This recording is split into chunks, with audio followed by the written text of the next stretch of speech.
If you want to spend money and take a lot of time and take classes and do this kind of training, I encourage you, go ahead. But you don't have to. Everything you need to survive, you can do by yourself and for yourself. And it doesn't even take a lot of time, but it does take some effort.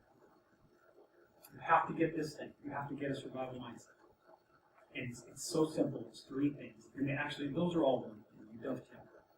And spend just a minute here, all right? And most of the time you spend on awareness, because it's the most important part. In fact, it begins and ends with that.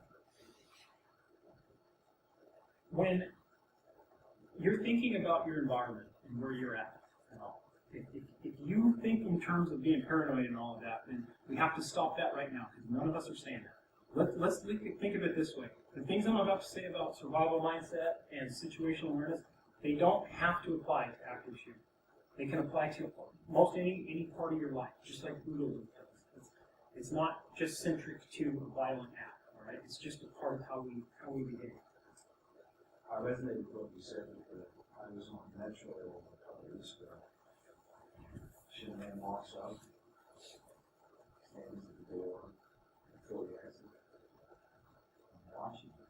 I'm back from there. He snatched the phone and goes on. I'm sitting back from me. That could have happened to me. Didn't snatch my phone. And I generally try to do that. When I go to Metro, I sit and look and see who's around. Every time it stops. In my hero, I had no default behavior that happens to All right. I do now. So I usually mention the Metro because it's a laboratory of the human condition. I'm a huge student of the human condition, if you haven't noticed. I'm utterly fascinated with how we operate and how to make us better. I have been forever. The Metro is great. It's like a laboratory. You will see a lot of condition white, and you will see a lot of paranoia, and you'll see some condition yellow. You'll see all sorts of different things in the Metro, but mostly what I see is condition white. I see people who are, and sometimes it's almost a paranoid condition white, where people have put up a shield around themselves, and they've said, if I just don't look at anything, and that's not the same condition white as me on the couch. It's sort of like an imposed condition white where we put up a protective shield and say, I don't want to make eye contact or do anything, and so we just do this. You might as well be sitting on the couch, right? So it's a great example. The Metro's great, and things can happen fast, and they do happen fast. And they're even faster if you're not expecting. So situational awareness, this is it. This is the ticket to life. This is what leads us to the promised land. It's 3 things, and they're all simple, and they're all important. The first part of situational awareness is knowing what's happening. Just knowing what's happening. Those are gunshots in the hallway. That's it. I know that. The second part is knowing what that could mean. What could happen next. Those are gunshots in the hallway. He could come in here and shoot me. By the way, these are in a pamphlet that I'm going to give you, so the notes are great, but you will also have them. The third and most important part of situational awareness, and this is where the OO would really come in, is knowing what your options are. Those are gunshots in the hallway. He could come in here and kill me. There's an exit. I'm going to run out that way. Only, that's not an exit. You know how I know that? Because when I first came in this room, I went and checked. Because I do that. And it only took me a second. It's a closet. So now, my option isn't that. Now my option is barricading or something else. But that's how simple this is, right? That's how it works. So, Audrey again. She knew what was happening. The lady in the cafeteria at the Navy Yard. We heard shots. Pow, pow, pow. 30 seconds later, we heard 4 more shots. Pow, pow, pow. I know her by heart now. And then what did she say? She said, and 3 of us there, we knew they were shots, and so we panicked. That's what she said. So her situational awareness was, those are shots. Knowing what could happen next, I guess they could hurt me, and her solution and her option was, condition black. So we panicked, that's what she said. Audrey's option was, sack of flour. Yeah. So here's how you fix this. Here's the free part and the easy part. A quick assignment for you. I'm going to ask a lot. This is going to take as much as 5 seconds of your time. But it's important. We're on the mask. Next time you go to a public place, a store, wherever, When you go through the main entrance, just pause for 3 to 5 seconds. Scan around with your eyes and look for exits, other than the one you just came through, okay? There, you're done. You're done.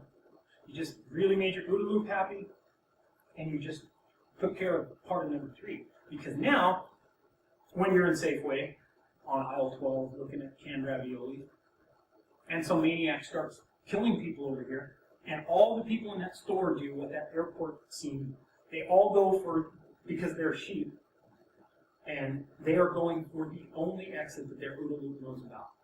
And that's the one they came in. And so now we've got people rushing together at a door, and by the way, doorways are fatal fun. That's what they are. And now you, because you took 3 seconds, you are going that way. Or you're in a restaurant, and the dining room suddenly explodes with gunfire, and somebody's killing people over here. And you know that in restaurants, there's always an exit out the kitchen. So you just head for that kitchen because your OODA loop was ready for that. That's how simple this is. And it gets better. If you're home, like I was on the couch, you can have lots of options. It's your castle, right? You can have whatever my example was, the gun and the knife, or one of those, or a dog, or whatever. You can make your own options at home. In your workplace, you have a lot of leeway. And by the way, not just for a shooter, for an earthquake, for any emergency. Make your options beforehand. The stuff won't be there magically when it happens. You got to do it before. While you're looking at the canned raviolis, do a quick what-if scenario. Say, you know what would I do right now if someone attacked me right now? Hey, this is a great weapon of opportunity. I could hit him in the head with this can of ravioli and bash his skull in.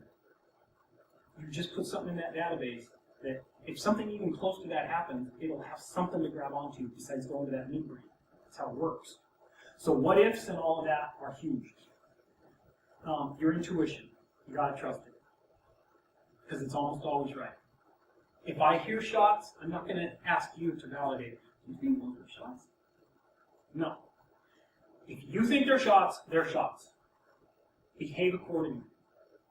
Now, you might look silly, right? If you're wrong. You might be wrong. But is silly better than dead? Silly beats dead. So trust your intuition.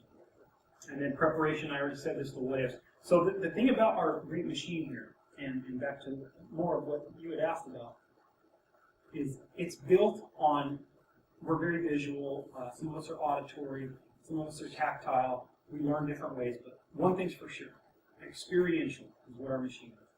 The Orient cycle feeds off of previous experience, because it's a relational database. So the more stuff that's good that's in there, that relates to a given problem, the more likely it'll be able to relate to it. So if something even close to a what if that you do happens, you're way better off than you can go to a movie theater and right before the movie starts, you can spend 10 seconds doing a quick training session. You can pick a person out 3 rows down and you can say, what would I do if that person suddenly stood up and started stabbing me? And then you can spend another 10 seconds visualizing yourself doing something, taking some action. Because it becomes a self-fulfilling prophecy after. The what if thing, I cannot overstate enough. It is huge. It's simple, it's quick, and it's so effective. So effective. It keeps us in survival. And I said they all dovetail. So mental practicing and visualization is very effective. Very effective. Athletes use visualization to get better. Golfers do. As a firearms instructor for many years, I've used visualization to make people better manipulating their firearms and shooting, without ever touching their firearms. Demonstrably better, proven with stopwatches and things like that. It works. Visualization works. All right, we're almost done. We're going to go a little past but not much. 2 kinds of people in the world, them and us. The trained and the us is the trained and the untrained. Let's think of the airport people, all right? The first response to something like that is going to be the same for both groups.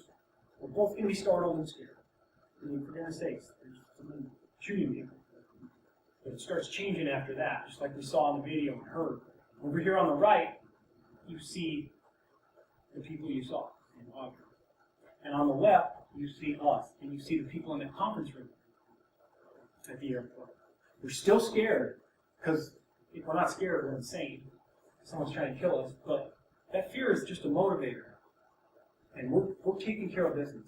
We're remembering stuff. Our OODA loop is functioning at a good rate. and we're taking actions. And by doing that, we're keeping PTSD at bay as well as keeping yourself alive. So it's all good to give yourself some training, right?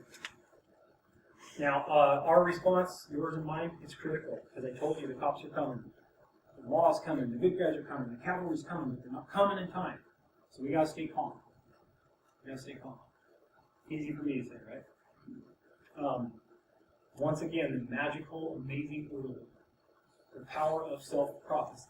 If you, right now, this moment, and later today or tomorrow, if you picture yourself in a scary situation and you focus your little mental camera on yourself remaining calm, then you will. Quick side note to that. If you don't breathe, you can't stay calm. And everything goes out the window. And I know that sounds like I'm not insulting your intelligence, all right? People, when that adrenaline dump hits, a lot of times we hold our breath, or we hyperventilate, or something like that. We don't even notice doing it. I taught boxing in the Marine Corps, for example. Person gets hit, they're excited, young kid, and all of a sudden, you know, he's going, he's really motivated, but I notice he's not breathing. Hey, breathe. It happens in extreme situations. So, picture yourself breathing. We tell, you know, Marine and Pro Force guys, we call it, so they'll think it's cool, we call it tactical breathing. It's really just deep breathing, right? So, you take a deep breath in, like a 3. Nice and slow, 1,001. And you hold it in for just as long. That's important, by the way. That gets the oxygen out. And then you blow it out for 3 as well. And you do it again a couple times. And it'll keep your heart rate where it needs to be. Now, our heart rate, when that initial adrenaline hits, it's going up, all of us. And the reason for that is a very good reason. In a survival mode, we need our heart rate to be elevated. Because we need extra oxygen and all that, right? In fact, it's optimal for us to be between 115 and 145. That's where we want to be. That's the zone. That's the survival mode. Everything's working better. Our mind is working better and faster. All systems go. But if it keeps going, because we're scared, because it's uncontrolled fear, because we feel helpless, it's going to keep rising, and we're not breathing. And once it gets past 175, now we've lost all of our fine motor skills. Now it's close to 200. Now we've lost our gross motor skills, being able to walk. Now we've got auditory exclusion. We can't hear anything. We've got tunnel vision. We can't focus. All these, there's a complete body alarm matrix that you can look up of what happens when your heart rate gets out of control. And that's why PTSD comes involved. Is because you get to that point, and by the way, some of it's very unpleasant. What happens to people? The higher that heart rate goes. So we've got to control that. And we control it through breathing and staying calm and self-fulfilling prophecy. And then we assure others, by the way,